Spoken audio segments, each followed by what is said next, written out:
A millionaire, paralyzed and dependent on his fiancée, begins to suspect the wine she serves him every day. After pretending to drink it, he discovers a mysterious substance and silently starts to regain his mobility. On the wedding night, a recording exposes the truth, and the toast becomes the beginning of his liberation. The afternoon was falling over the Upper East Side, with that golden light that only New York City knew how to offer on autumn days. From the expansive windows of his 12th-floor apartment, Edward Alistair watched the movement on Madison Avenue without truly seeing a thing. His blue eyes, once so vibrant and determined, now carried an opacity that only someone who had known freedom and lost it could comprehend. 6 months. It had been exactly 6 months since the accident. 6 months since his life had been divided into a before and an after, before Edward was the owner of one of the country's largest construction firms, a man who strode through the corridors of Wall Street with the confidence of someone who had built an empire from scratch. After, he became a prisoner in his own home, in his own body, confined to a wheelchair he had learned to hate with every fiber of his being. The apartment was spacious, decorated with the discreet good taste that well-spent money provides. Contemporary art on the walls, Italian designer furniture, a privileged view of the city. Everything was perfect, everything was impeccable, and everything was utterly devoid of meaning when you were a prisoner within yourself. Edward was 42 years old, but he felt as though he had aged decades in those months of immobility. His body, once athletic and strong, now depended on constant care. His legs, which had once climbed mountains and run marathons, now lay inert, unresponsive, lifeless. The doctors had been clear, brutally clear. The spinal cord injury was permanent. There was no going back. The words echoed in his mind every night before he slept. But Edward still had Rebecca. Rebecca. His devoted fiancée, his tireless companion, the woman who hadn't abandoned him when everyone expected her to flee from this life of a premature caregiver. Rebecca Costa, 34, with brown hair that fell in perfect waves over her shoulders, deep brown eyes, and a smile that could light up any room. They had met a year before the accident at a charity gala at the New York Athletic Club. She was a public relations specialist for an art gallery, intelligent, sophisticated, with that natural charm that made everyone around her feel special. The courtship was intense and swift. 3 months later, Edward knew he wanted to marry her. The marriage proposal took place in the Berkshires, in a cabin overlooking the mountains under a starry sky that seemed to have been painted especially for them. Rebecca cried, laughed, and said yes repeatedly as he placed the diamond ring on her finger. The wedding was set for July. But then came the accident. Edward still remembered fragmented details of that night. A meeting that ran late, the torrential rain in New York, the slick streets, the truck that veered into his lane, the impact, the sound of twisting metal, and then nothing. He woke up 3 days later in the hospital, with Rebecca by his side holding his hand, her eyes swollen from crying. Everyone expected her to leave. A young, beautiful woman with her whole life ahead of her wouldn't want to be tied to a man in a wheelchair. But Rebecca stayed. Not only did she stay, but she took on the role of caregiver with a dedication that moved even the most skeptical doctors. She organized the entire adaptation of the apartment, hired the best physical therapists, and accompanied him to every appointment, every test, every frustrating rehabilitation session. And every afternoon at 5 o'clock sharp, Rebecca would prepare a glass of wine for Edward. It was a ritual she had established 2 weeks after he was discharged from the hospital. She said it was therapeutic, that it helped him relax, that it was good for his circulation.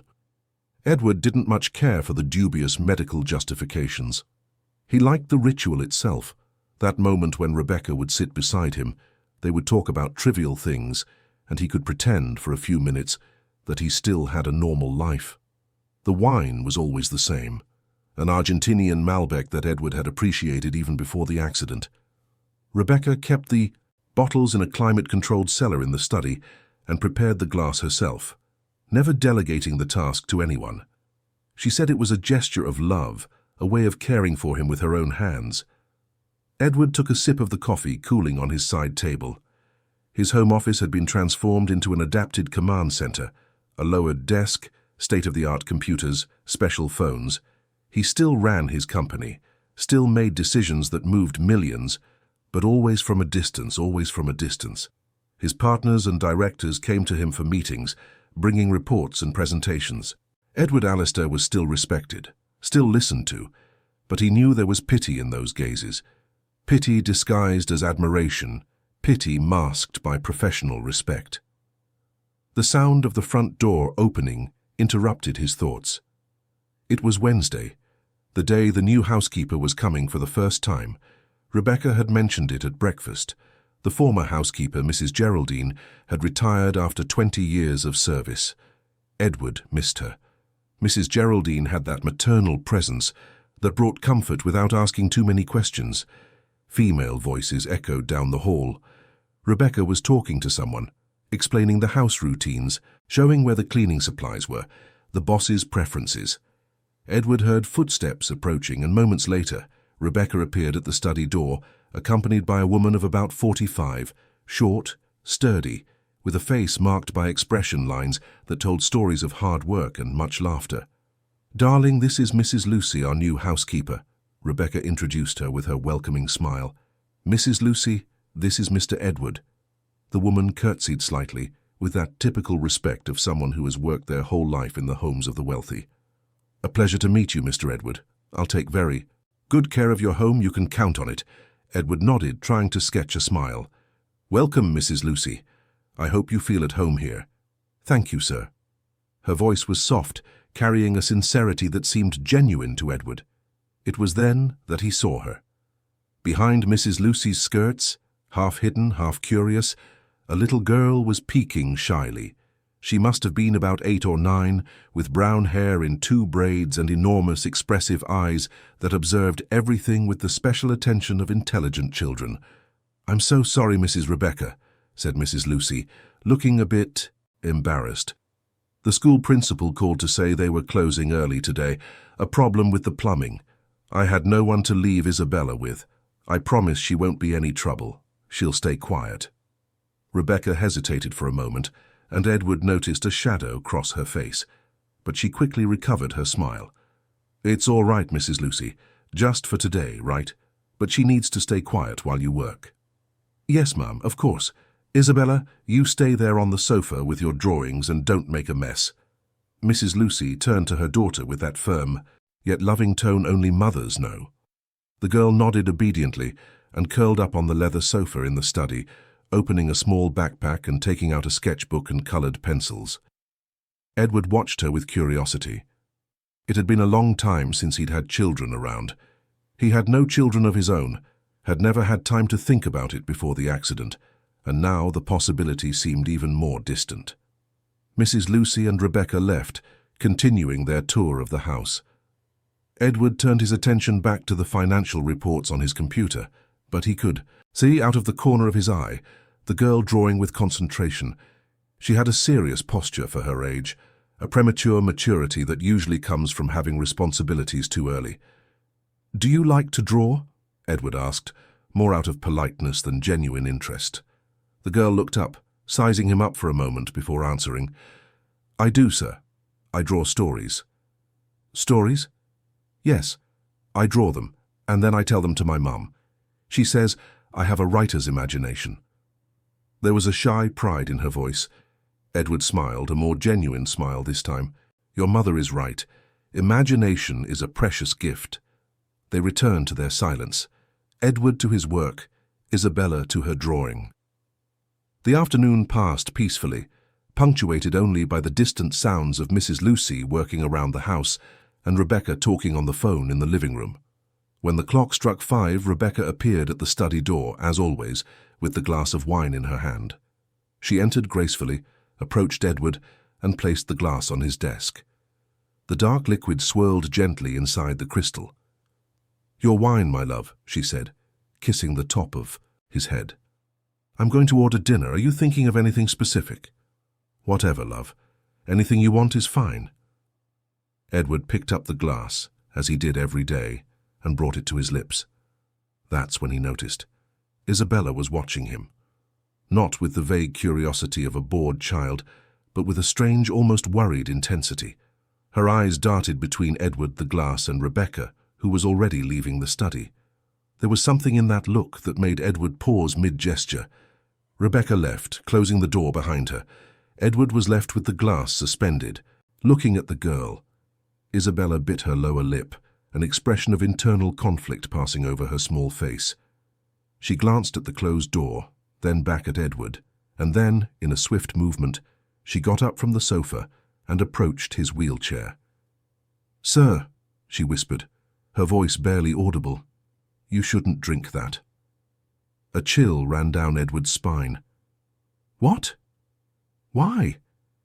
Isabella glanced at the door again, making sure they were alone. Her large eyes were filled with a seriousness that didn't match her age. "I saw before she brought you the wine she put a powder in it." "A powder?" Edward repeated, not understanding. His heart began to beat faster. "Yes, a white powder, from a little bottle." She looked around first, thought no one was watching, but I was coming back from the bathroom and saw her in the reflection of the glass cabinet. The girl spoke quickly, the words tumbling out in a nervous rush. "I don't know what it is, sir, but it seemed wrong. The look on her face seemed wrong." Edward felt as if the floor had vanished from under his chair. For a long moment he couldn't process what he had just heard. Rebecca, his devoted Rebecca, who cared for him tirelessly, who had given up her own life to be by his side, secretly putting something in his wine.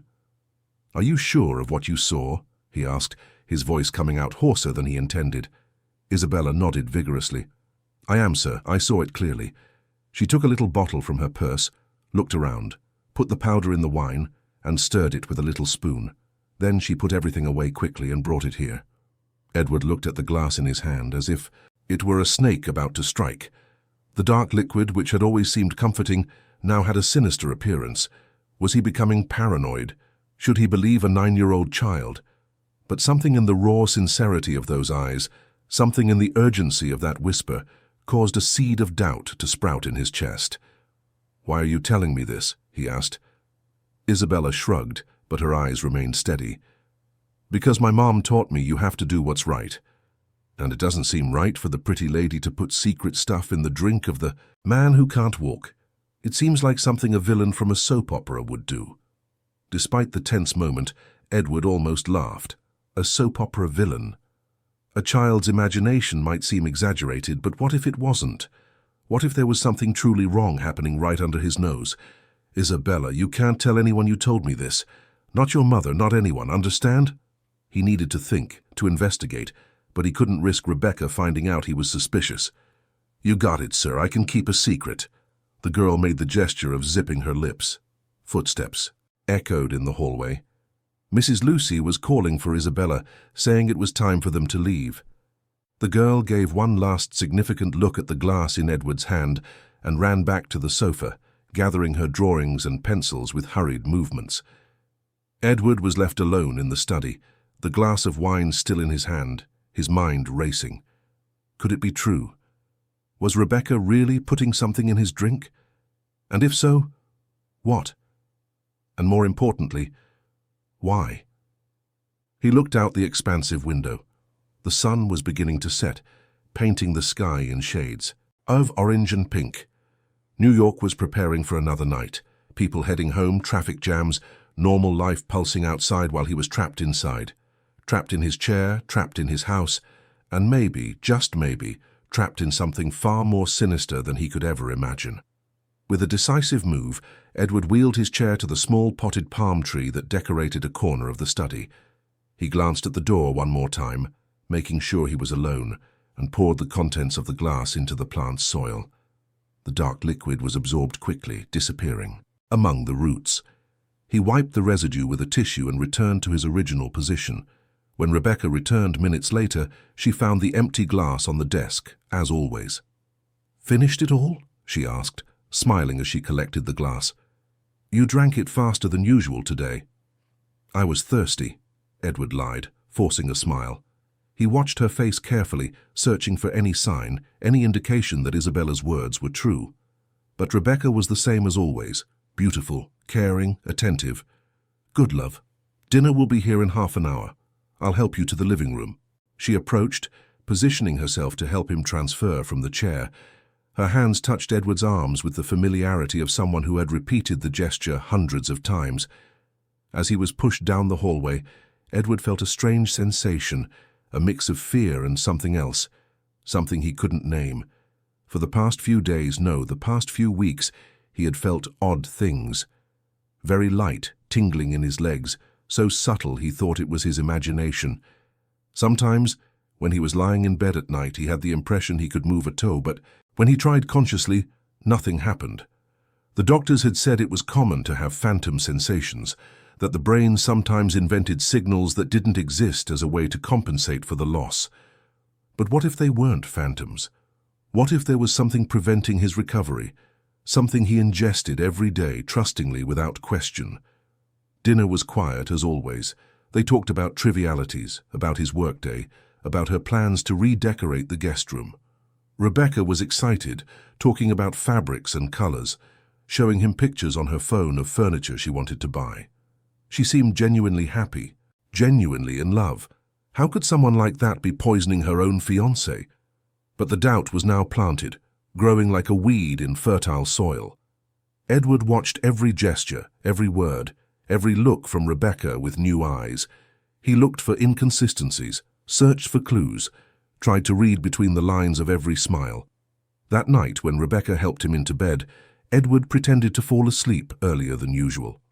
He heard her go to the bathroom, heard the water from the shower, heard her soft footsteps returning to the bed. She lay down beside him as she did. Every night, her warm body snuggling against his. Her breathing soon became regular, deep, indicating she was asleep.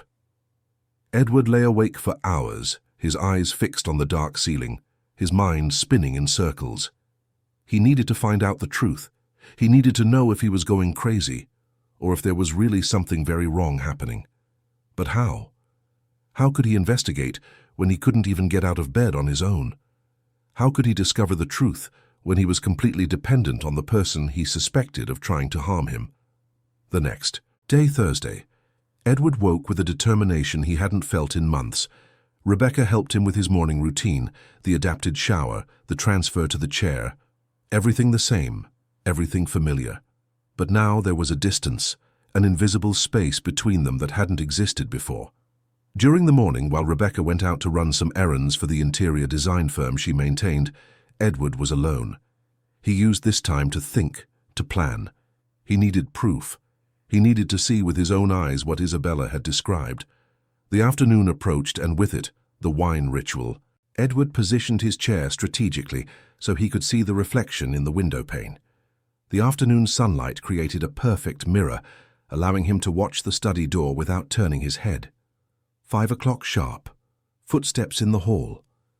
Edward kept his eyes on his computer screen, but his attention was entirely focused on the reflection in the window. Rebecca entered, as always. But this time, Edward noticed something different. She wasn't carrying the glass. "Darling, I'll be right back. I forgot the wine in the kitchen," she said with a smile, heading back down the hall. Edward's heart pounded. She never forgot the wine. In 6 months of this daily ritual, she had never forgotten. Why would she forget now? Unless... He kept his eyes fixed on the window's reflection. Minutes later, Rebecca returned, glass in hand. But before entering the study, she paused. In the reflection, Edward saw her raise the glass to eye level, glance quickly to both sides, and then make a swift movement with her other hand. Something small, something that glinted for a second in the light. She stirred the contents of the glass discreetly with her finger, and then entered the study, with her usual smile. "Here you are, my love. Sorry for the delay." Edward felt as if he'd been punched in the stomach. It was true. Everything Isabella had said was true. Rebecca was putting something in his wine. The woman he loved, the woman he trusted completely, was consciously adding an unknown substance to his daily drink. He took the glass with hands that trembled slightly, hoping Rebecca wouldn't notice. "Thank you, love." She kissed his forehead and left, as always.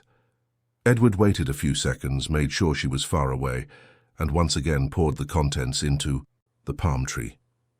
This time, however, He saved a few drops on a tissue, which he folded carefully and put in his shirt pocket. The discovery changed everything. It changed the way he looked at Rebecca, changed the way he interpreted every gesture of care, every word of love. Everything seemed to have a second layer now, a sinister layer hidden beneath the surface of normality. That night, as they had dinner, Edward watched her talk about her day, about a difficult client, about their plans for the weekend. And he wondered who this woman sitting across from him really was. How many layers of deceit existed beneath that beautiful face? What kind of person was capable of methodically poisoning someone who trusted them completely?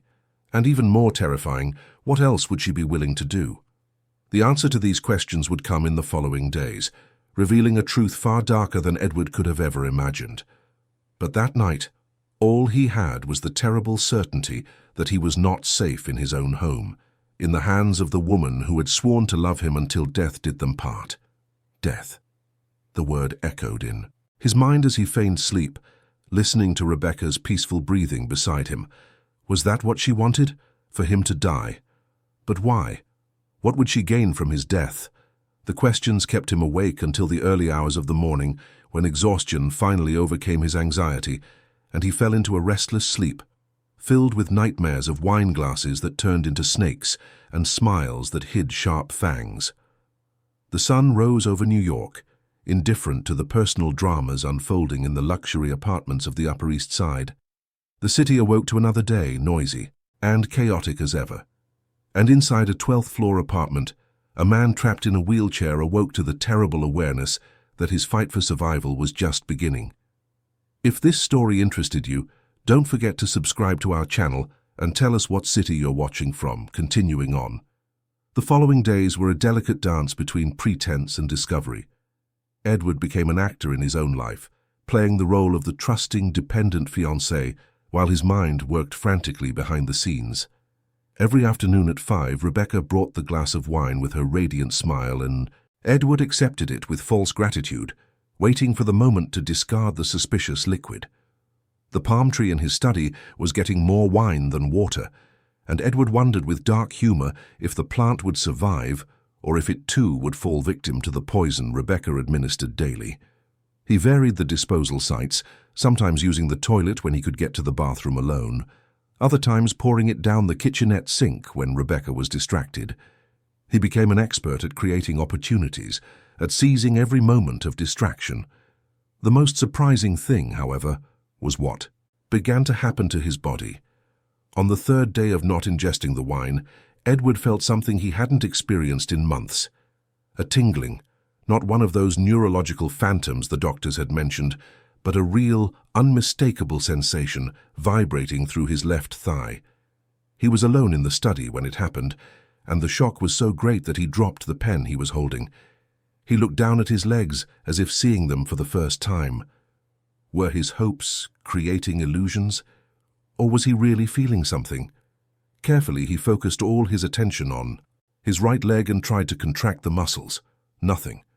But then he tried the left, and for a split second, he was sure he felt a muscle respond, as subtle as the flutter of a butterfly's wing, but real. Tears welled in his eyes. Not of joy, not yet, but of a confused mixture of anger, hope, and terror. If he was really feeling his legs, it meant the doctors were wrong. And if the doctors were wrong, then what Rebecca had been putting in his wine was not some harmless supplement. It was something that was keeping him paralyzed. The revelation was like falling into a bottomless pit. Edward had to grip the edge of his desk to keep from screaming, to prevent the brutal realization from overwhelming his self-control.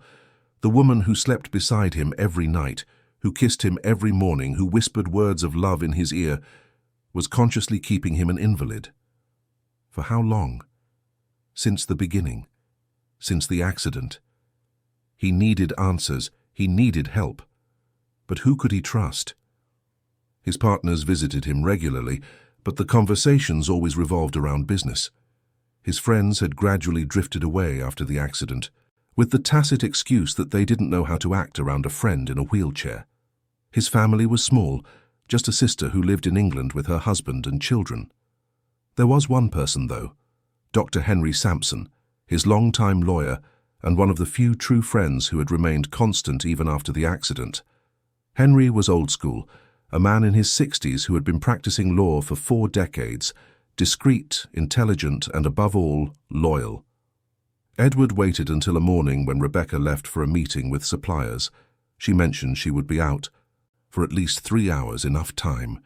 With trembling hands, Edward dialed Henry's private number, one that few people had access to. "Edward, my friend, it's been a while. How are you?" Henry's deep, reassuring voice came through the line. "Henry, I need to see you. Today, if possible. And I need you to come alone, without telling anyone. It's urgent." Edward kept his voice low, even though he knew he was alone in the apartment. There was a pause. Henry had known Edward long enough to know he wasn't given to drama. "Is everything all right? Did something happen?" "I can't talk over the phone. Please, can you come? I'll be there in an hour." There were no more questions. That was one of the things Edward had always appreciated about Henry. 53 minutes later, the doorbell rang. Edward opened the door remotely and heard Henry's firm footsteps down the hall. The lawyer entered the study with his characteristic posture, elegant in his dark grey suit, but concern was evident in his brown eyes. "Edward, what's going on?" He closed the door behind him, an automatic precaution for someone used to handling confidential information. Edward took a deep breath. Where to begin? How to explain the unexplainable? "Henry, I know what I'm about to tell you is going to sound insane, but I need you to listen to me until the end before you say anything." And then Edward told him everything. The girl, the whisper, his observations, the discarded wine, the sensations returning to his legs. Henry listened in silence, his expression shifting from skepticism to growing concern. When Edward finished, Henry was silent for a long moment, processing. "Edward, do you understand the gravity of what you're telling me? If this is true, Rebecca isn't just committing a crime. This is attempted murder by poisoning." "I know. That's why I need proof. I need to know what she's putting in the wine and why, and I need to do it without her suspecting a thing." Edward leaned forward, urgency evident in his voice. Henry stood up and began to pace the study, his hands clasped behind his back, the thoughtful gesture Edward recognized from decades of friendship. "We have to be extremely careful. If she suspects you know, we have no idea how she might react. People capable of this are unpredictable. What do you suggest? First, we need a sample of whatever she's putting in the wine. Second, you need a full but discreet medical evaluation from someone we can absolutely trust. And third, we need to investigate Rebecca, her past, her previous relationships, her finances." Henry stopped and faced Edward. "I know someone. A private investigator, a former FBI agent, Robert Travers. We've worked together on corporate cases. He's discreet and efficient." Edward nodded, feeling a momentary relief at having an ally, at no longer being alone in this Kafka-esque situation. "Do whatever is necessary, but Henry, this has to be absolutely confidential. If she finds out, trust me, I'll start today." Henry came over and placed a hand on Edward's shoulder in a gesture of solidarity. "We'll find out the truth, and we'll protect you." After Henry left, Edward felt exhausted, as if he had run a marathon. The simple act of confiding in someone, of sharing the weight of that terrible discovery, had drained his emotional energy. But there was also hope now. He was no longer fighting alone. Rebecca returned in the mid-afternoon, excited about fabrics and furniture catalogues. She kissed Edward on the forehead, asked about his day, and prepared his wine with her usual care. Edward received the glass with a smile he hoped looked genuine, and at the first opportunity poured the contents down the toilet. That night, lying next to a peacefully sleeping Rebecca, Edward moved his toes. 3 of them responded. It was a minuscule movement, imperceptible to the naked eye, but to Edward it was as if he had climbed Mount Everest. His legs were coming back. Slowly, gradually, but they were coming back. The following Wednesday brought Mrs. Lucy and Isabella again. The girl entered the apartment with her school backpack and sketchbook, but Her eyes immediately sought out Edward. When their gazes met, he gave an almost imperceptible nod. She understood, and a small, complicit smile lit up her face. Rebecca seemed restless that day. Edward noticed she was watching Isabella more closely than usual, a subtle tension in her shoulders. During the afternoon, he heard raised voices coming from the kitchen. It was Rebecca talking to Mrs. Lucy. "Mrs. Lucy, I understand your situation, but the girl can't keep coming with you. This is a home, not a daycare." Rebecca's tone was firm, lacking its usual warmth. "I'm sorry, Mrs. Rebecca, it's just until I can get her a spot in the after-school program. Another 2 weeks at most." There was a pleading quality to Mrs. Lucy's voice. 2 weeks is a long time. She wanders around the house. She could break something. She could bother Edward. Edward noticed the growing coldness in Rebecca's tone. "She doesn't bother anyone, Mum. She sits quietly, just drawing. You'd hardly know she's here. Even so, it's not acceptable. You need to sort this out." And Rebecca ended the conversation with a finality that brooked no argument. Edward felt a knot in his stomach. Rebecca was trying to get rid of Isabella. Why? Was it just a matter of convenience, or was there something more? Did she suspect the girl had seen something? His paranoia was growing, but was it really paranoia, or was it a survival instinct? 2 days later, the situation exploded. Edward was in his study when he heard shouting from the apartment entrance. He wheeled his chair to where he could see the hallway. Rebecca was at the door, holding something in her hands, her face contorted in anger. "How dare you, after everything we've done for you? I trusted you in my home!" Rebecca yelled at a pale and trembling Mrs. Lucy. "I didn't take anything, Mrs. Rebecca. I swear to God, I've never stolen anything from anyone." Tears streamed down the housekeeper's face. "Then how do you explain this in your pocket?" Rebecca brandished what looked like a gold bracelet. "My bracelet? That was on my dresser. I don't know how that got there. I didn't take it, you have to believe me," Mrs. Lucy sobbed, her hands shaking. Edward watched the scene with growing horror. He knew that bracelet. Rebecca wore it often, but Mrs. Lucy didn't seem capable of stealing. There was something deeply wrong with this situation. "Get your things and get out of my house now, and you can be thankful I'm not calling the police, but only because I feel sorry for your daughter." Rebecca threw a bill on the floor. "Here's what I owe you, now get out." Mrs. Lucy picked up the money with wounded dignity, her hands still trembling. Isabella came running from the living room, her large eyes wide with fear. "Mum, what happened?" "We're leaving, my dear."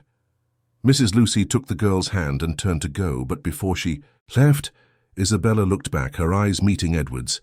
In that look was accusation, sadness, and a silent plea for help. The door closed with a dull thud. Rebecca stood in the hallway for a moment, breathing heavily, then turned her attention to Edward. "Darling, can you believe it? A thief, right under our noses." She approached, her face still flushed with anger. Edward chose his words carefully. "Are you sure? Mrs. Lucy didn't seem like the type of person who would—" "Edward, I found my bracelet in her apron pocket. What more do you need? She was good at pretending, that's all." Rebecca shook her head as if disappointed by her own naivety. But Edward didn't believe it, not for a second. He had seen the genuine desperation on Mrs. Lucy's face, the real confusion in her eyes. And more importantly, he had seen how eager Rebecca had been to get rid of Isabella in the past weeks. This was a setup. He was sure of it. Rebecca was eliminating witnesses. The realization hit Edward like a ton of bricks. If she was capable of framing an innocent employee to get her fired, what else was she capable of? That night, while Rebecca slept, Edward lay awake planning his next move. He needed concrete proof. He needed the vial, the substance, whatever it was Rebecca was using. The next day when she went out, he would search. The opportunity came on Friday morning. Rebecca had an important meeting with a potential client, a large project that would require at least 4 hours of her attention. She left at 9 in the morning, leaving Edward alone in the silent apartment. He waited 15 minutes, making sure she wouldn't come back for something she'd forgotten. Then he began his search. The apartment was large, but Edward knew every corner. He started in the bedroom in Rebecca's closet. He searched purses, drawers, shoeboxes. Nothing. The search was slow and frustrating. His limited mobility turned every movement into a challenge. Sweat trickled down his face as he stretched to reach shelves, opened drawers, rummaged through compartments. An hour passed, then 2. His anxiety grew. What if she came back and caught him searching? It was in the kitchen pantry that Edward finally found it. Behind cans of food, hidden at the back of a high shelf he would normally never be able to reach, was a small amber glass vial. It had no label, just a clear liquid inside. And next to it, crumpled and thrown behind the cans, was a piece of paper. With trembling hands, Edward picked up the paper. It was a veterinary prescription. Veterinary. His heart pounded as he read the name of the medication. Acepromazine. Underneath the name, in small print, it read, "Sedative for large animals." Nausea rose in Edward's throat. She was drugging him with veterinary sedatives, drugs designed to tranquilize horses and cattle, enough to keep a man in a state of deep lethargy, his nerves, so depressed they wouldn't respond to his brain's commands, creating an artificial paralysis. He photographed the prescription with his phone, then put everything back exactly as he had found it. His hands were shaking so much he almost dropped the vial. Back in his study, he sent the photos to Henry with a simple message. "Found it." The reply came minutes later. "My God, I'm on my way with Robert. We need to act fast." When Rebecca returned in the mid-afternoon, she found Edward working normally at his computer. She was radiant. The meeting had been a success. The client had signed the contract. She kissed him passionately, talked about plans for the project, about the money that would be coming in. And then, punctual as always, she prepared the glass of wine. Edward received it with a smile that hurt his facial muscles. It was so forced. He watched Rebecca leave the study, chattering excitedly about details of the meeting, and for the first time since this all began, he allowed himself to feel pure rage, not fear, not confusion, but a burning, righteous anger.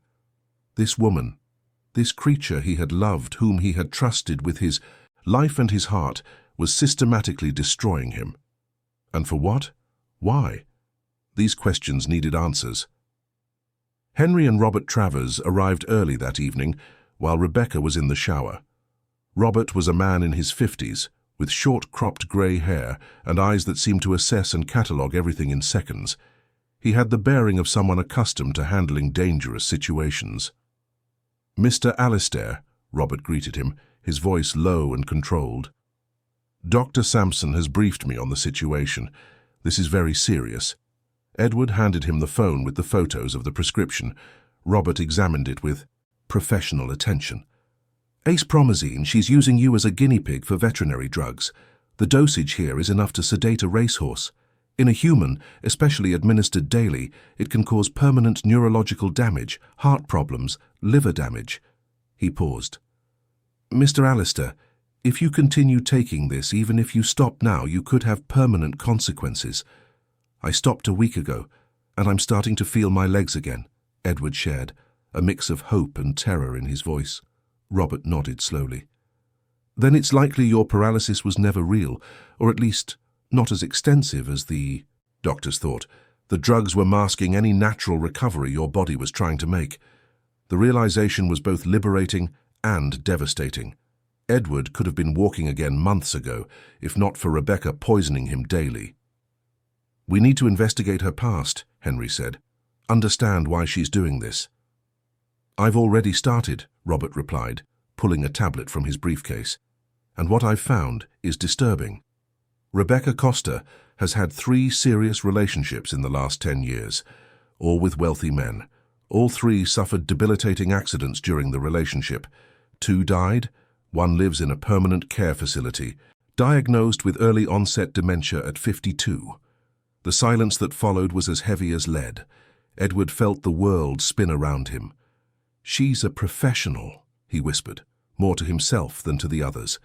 "She finds wealthy men, waits for an opportunity, an accident, an illness, and then she becomes the devoted caregiver, gains everyone's trust, and slowly destroys the victim while ensuring she'll get the inheritance," Robert completed. "It's a classic pattern of a serial predator. She chooses vulnerable victims and uses the guise of love and care to commit her crimes. Bile rose in Edward's throat. He wasn't a person to Rebecca. He was a mark, a target, a means to an end. All the affection, all the proclaimed love.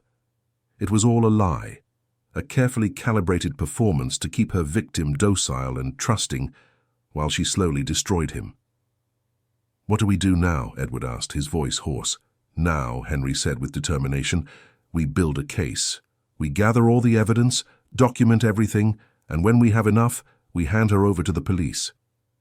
"But we need to be careful," Robert added.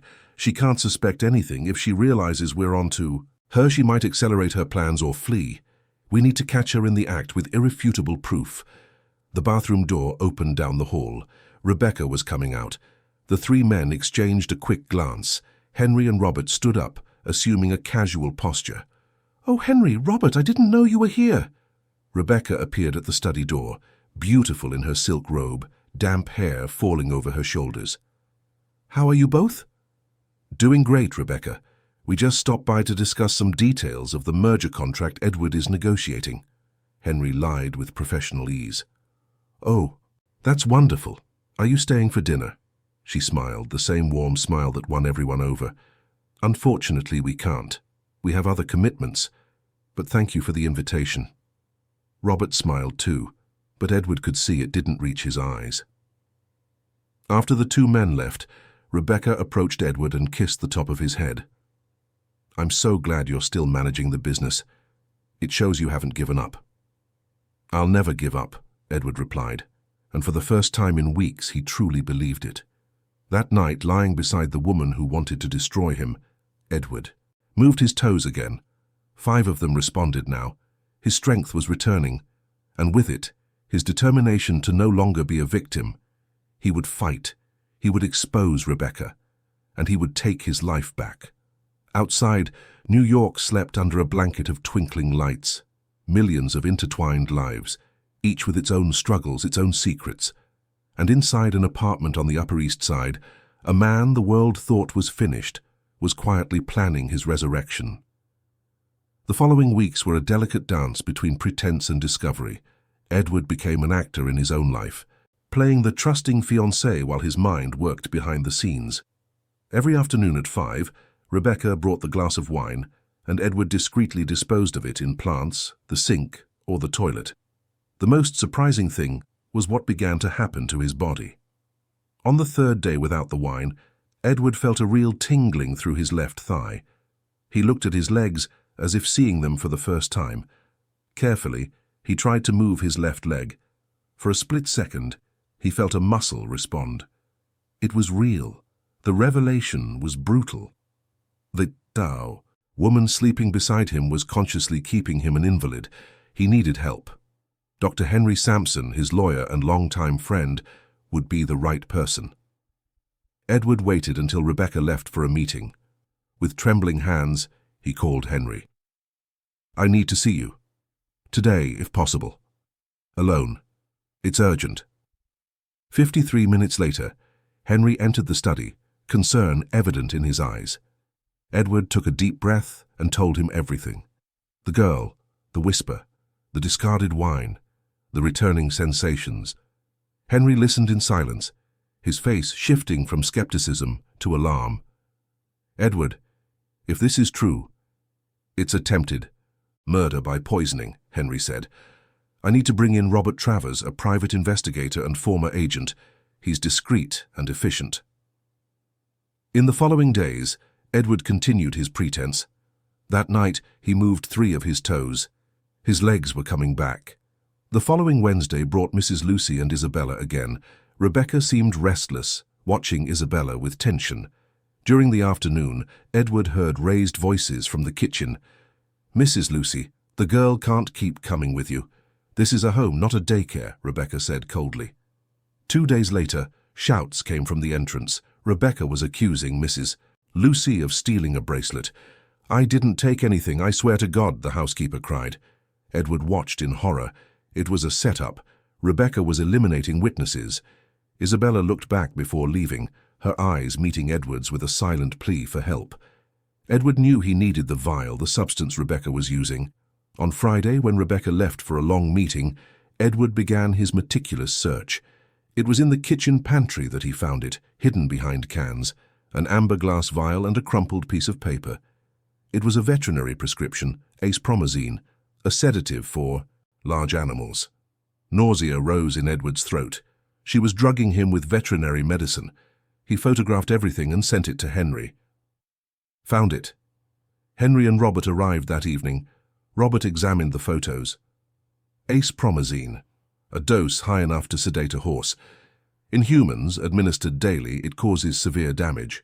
But if you've stopped and are feeling your legs, your paralysis was likely never complete. The drugs were masking your recovery. I've already investigated Rebecca, Robert continued, showing his tablet. 3 previous relationships with wealthy men. All suffered debilitating accidents.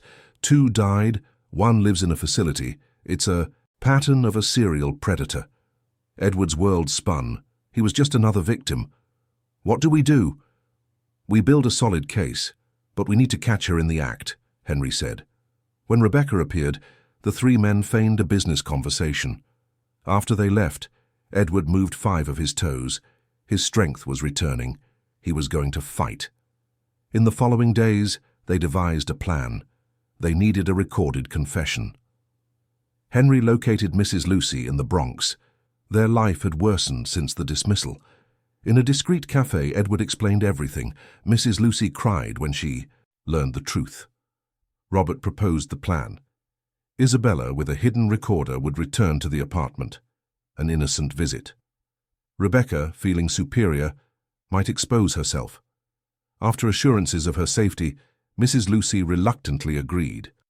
Isabella would carry 2 recorders, one obvious as a decoy, the other sewn into the lining of her backpack. On the appointed day, when the doorbell rang, Edward's heart pounded. "Hi, Mrs. Rebecca. It's me, Isabella. Can I talk to you?" After some hesitation, Rebecca let the girl in. In the living room, Isabella played her part perfectly.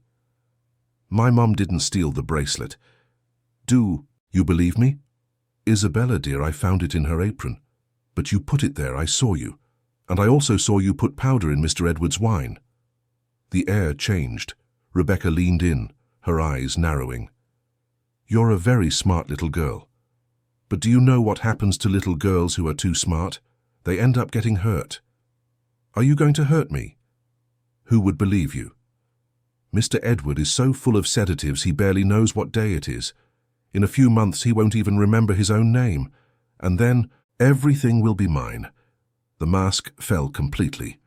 "You want the truth? Yes, I put drugs in his wine every single day.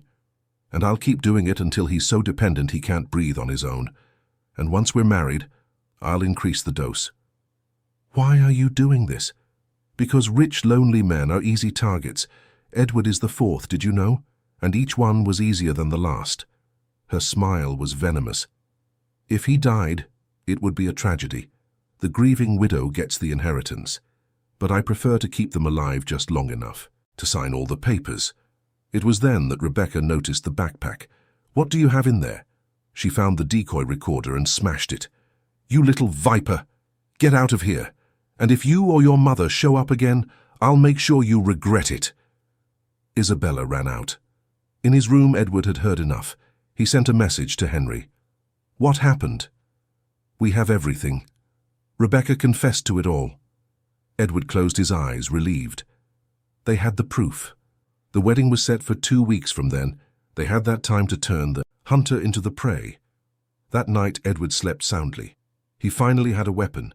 He had the truth recorded, undeniable. And the truth was more powerful than any poison. The 13 days leading up to the wedding were the most tense of Edward's life. Every morning he woke up next to Rebecca, watching her serene face, and wondered how someone so beautiful could harbor so much darkness. It was like living with a snake, knowing that one wrong move could trigger a fatal attack. Rebecca seemed more excited than ever. The wedding consumed their conversations. She talked about flowers, the menu, a honeymoon in the Berkshires. Edward feigned enthusiasm, signed every check, but inside every word was ash. Henry, Robert, and a prosecutor worked on building the case.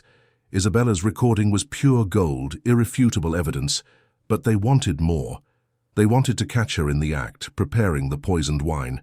They wanted a case so solid that no lawyer could create doubt. The plan was simple. The night before the wedding, Rebecca had planned an intimate dinner. It would be on this night that Edward would confront her, with the police positioned outside, ready to enter at the first signal. Edward spent those days preparing not only for the confrontation, but also his body. The sensations in his legs had progressed dramatically. He could now move his toes voluntarily, felt a constant tingling, and could make small movements with his knees. His physical therapist, Dr. Marcus, was perplexed by the sudden recovery. "It's unbelievable.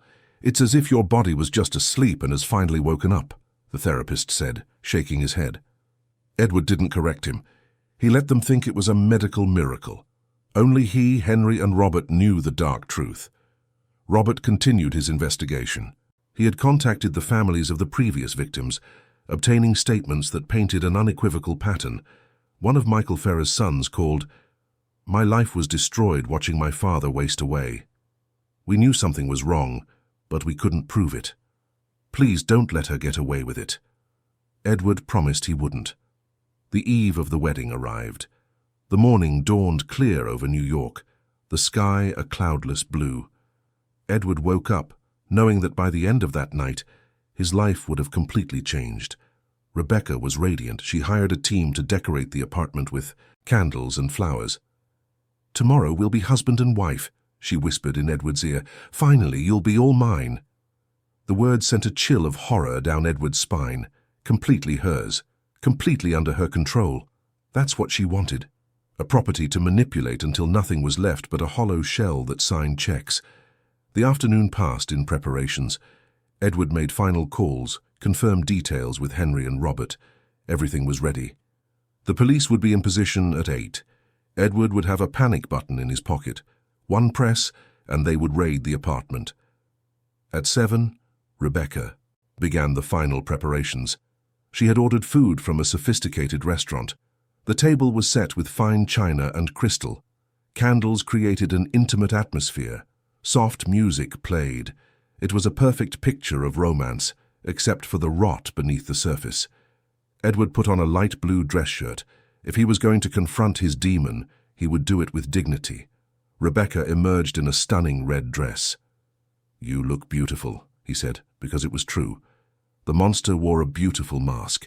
The dinner began quietly. They talked about trivial things, reminisced about moments. Rebecca laughed easily, touching Edward's hand. She was a masterful actress, every gesture perfectly calibrated to convey love.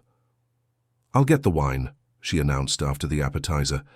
"I saved a special bottle, a 1982 Bordeaux that cost a fortune, but you deserve the best."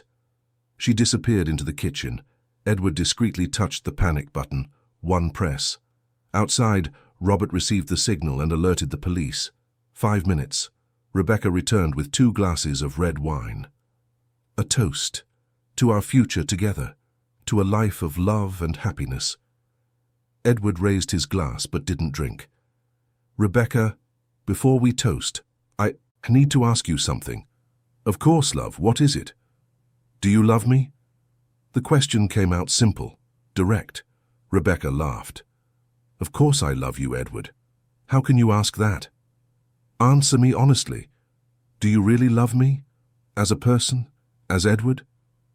Something in her face shifted. The laughter died. "Darling, is everything okay? Are you nervous? Answer the question. Do you love me, or am I just one more?" She set her glass down hard. "Edward, what is going on?" "Because I need to know the truth. Do you love me, or am I? Just another wealthy man you've targeted. Another victim." The silence was absolute. Rebecca stood frozen, only her eyes moving, assessing him. "I don't know what you're talking about," she said, but her voice had lost its warmth. "I think you do. I know about the powder in my wine. I know it's acepromazine, a veterinary sedative. I know you've been drugging me for months, keeping me artificially paralyzed."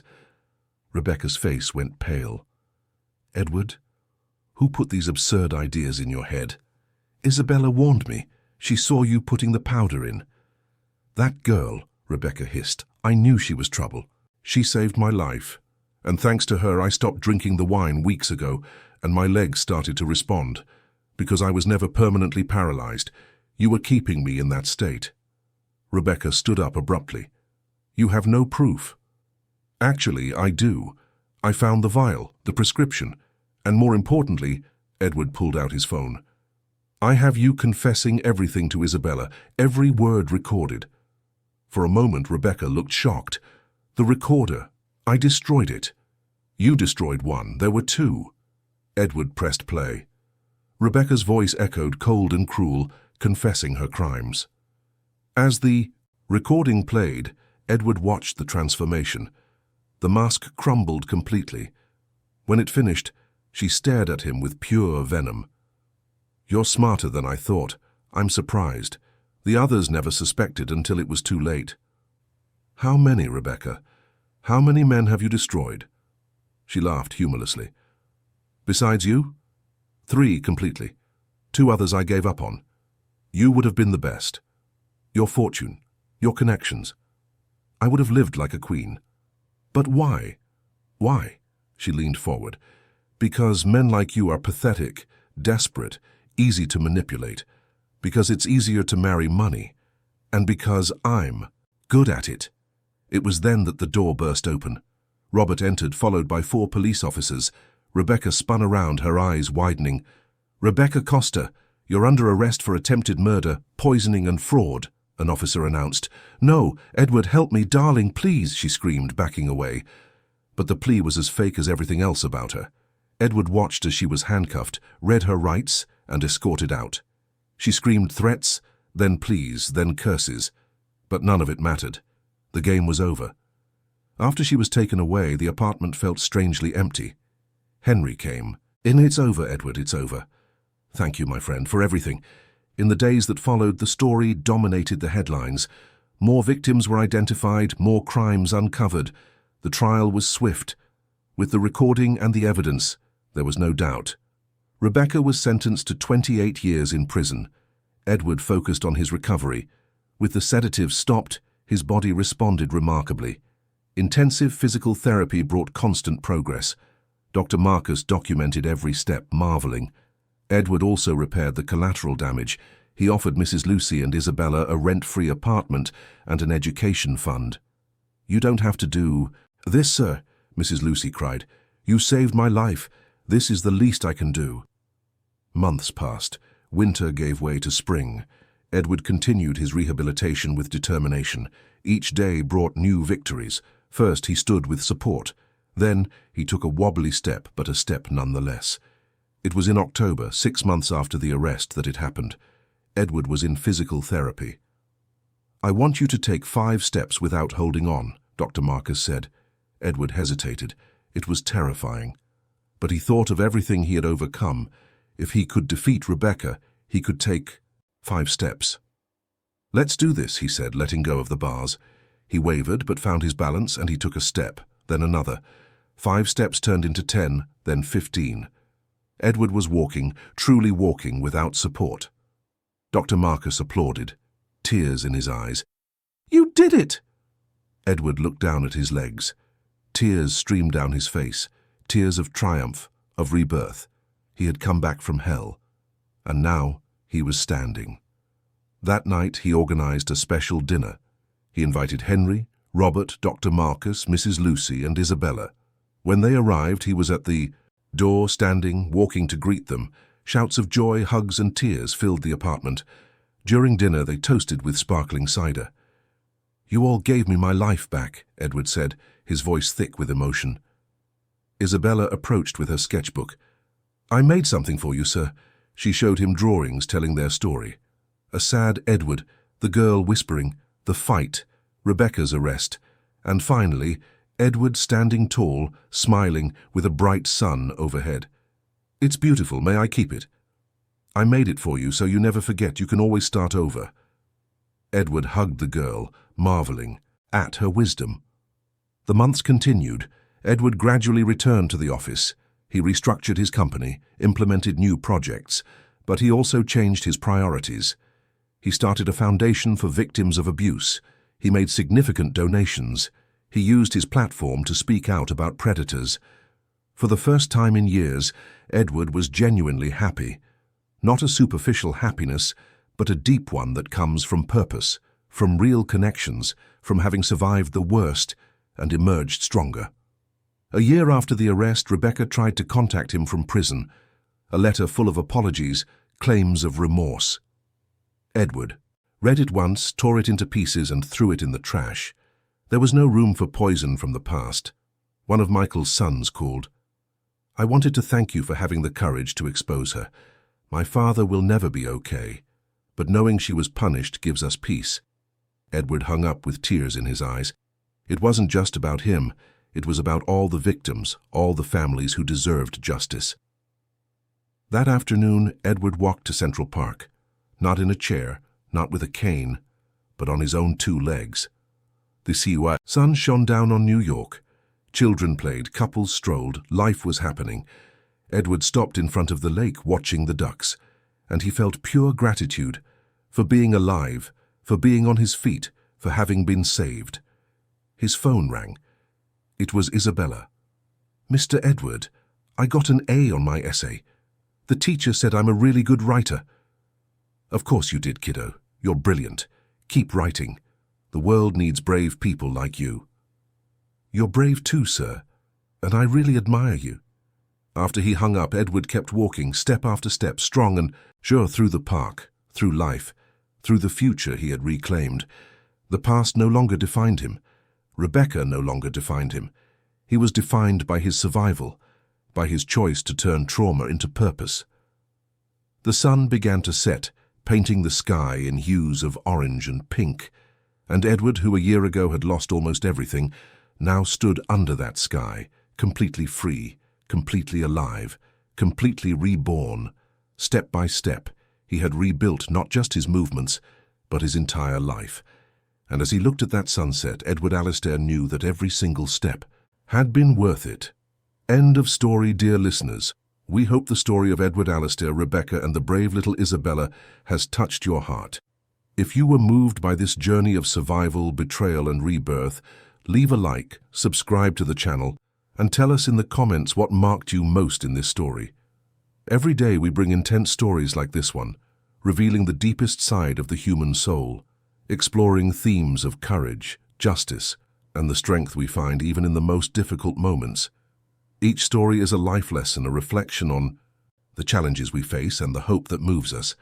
We look forward to seeing you in the next episode with another narrative that will stir your emotions and make you reflect on the power of truth and perseverance.